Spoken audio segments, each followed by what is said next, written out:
शराफत ज़्यादा अच्छी नहीं होती। जितना भी शरीफ रहोगे, जितने भी भोले रहोगे, जितने भी, उतना ही आपको इस्तेमाल किया जाएगा।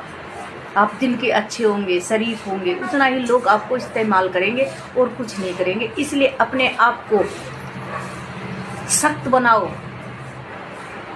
ज़्यादा सहने की ज़रूरत नहीं है। अगर सहते रहे तो तुम पर और अत्याचार होते रहेंगे, और अत्याचार होते रहेंगे। इसलिए स्ट्रोंग बनो और आवाज़ उठाओ। कभी कभी अपने आप को बहुत स्ट्रोंग बनाना पड़ता है, बदला लेने के लिए, जवाब देने के लिए। जो गलत करते हैं उनके लिए बहुत सख्त होना पड़ेगा, नहीं तो ऐसे ही इस्तेमाल होगे, ऐसे ही आपको दबाया जाएगा, इसी तरह ऐसा कराया जाएगा। इसलिए अपने आप को खड़े करो और इस काबिल बनाओ कि जवाब दे सको।